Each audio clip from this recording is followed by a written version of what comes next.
Bashkë me lajmet orës 11 në Hora News për të rejat më të fundit. Elman Abule, biznesmeni i akuzuar për në dosjen e SPAK-u ndaj kryebashkiakut të Tiranës Erion Veliaj, është paraqitur përpara prokurorisë posaçme në zbatim të masës sigurisë. Do lidhemi drejt për drejt me kolegun Edison Vadnikaj për të kuptuar më shumë në fakt rreth këtij zhvillimi. Edison, përshëndetje. Kjo është hera e parë në fakt që Abule zbaton këtë masë të re sigurie apo jo, por a pati një reagim dhe komente për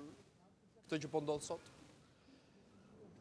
Klodi, përshëndetje. Në fakt pas daljes së tij nga burgu dhe vendosjes së tij në masën e sigurisë arrestit në shtëpi, çka do thotë që masa do të qëndroj pikërisht izoluar në ambientet e shtëpisë. Sa e radhë është paraqitur në prokurorinë e posaçme për të marrë në pyetje si person nën hetim. Ka qenë më herët i pyetur në si person që ka dieni për veprën penale, por tashmë duke qenë se rrethanat penale kanë ndryshuar, pra duke qenë se është me masë sigurie, zyrtarisht tash po merret në pyetje si person nën hetim. Marrja e tij në pyetje konsiston pikërisht për dosjen Veliaj Xoza, për shkak se është bashkëpunëtori më i ngushtë dhe më i afërt i çiftit në fjalë, dhe besohet nga ana e prokurisë së posaçme që së bashku kanë kryer vepra dhe kanë konsumuar vepra penale të pastrimit të produkteve të veprës penale, pastrim të parave, çka do thotë që konsiston pikërisht në marrjen e fondeve të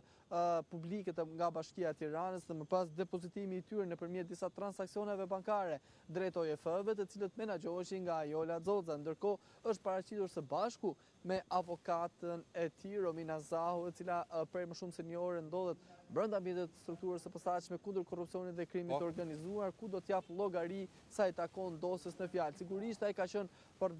prej datës së 12 shkurt dhe rreth një muaj ka qenë në ambientet e qelisë së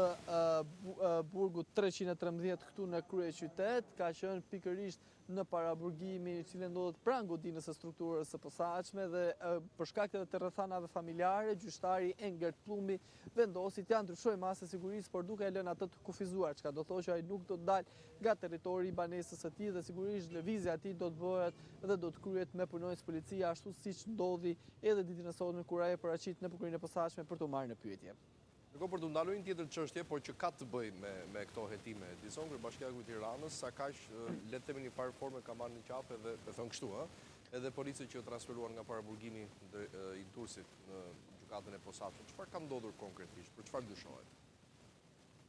Po në fakt një rast i paprecedent ka ndodhur rreth datës së 12 shkurt, në momentin kur punonjësit e policisë së Burgjeve po transportonin drejt ambienteve të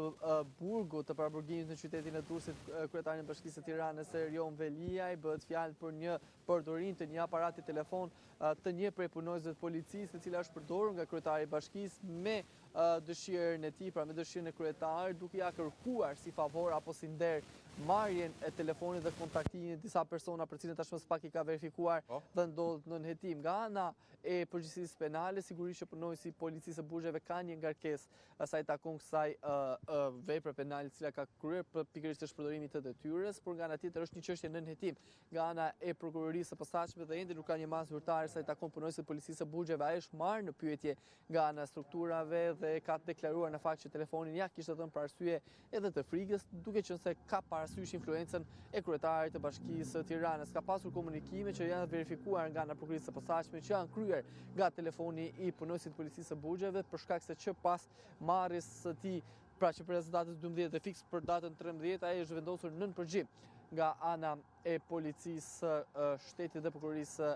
së posaçme, pra përgjigjem që konsiston pikërisht në aparatin kabinik të telefonit të cilët ndodhet në ambientet e burgut, dhe janë verifikuar të gjitha bisedat me të dhe me personat të cilët ka pasur biseda kryesisht me të vllajën dhe me bashkëshorten Ajola Xoza, dhe tashmë do të përdoren si provë penale në gjykatën e posaçme, të cilët janë përdorur edhe në shkallën e dytë të saj në gjykatën e apelit. Qartë. Mirë, Edison, faleminderit për detajt që përcove në studio. Punë të mbarë në vijim.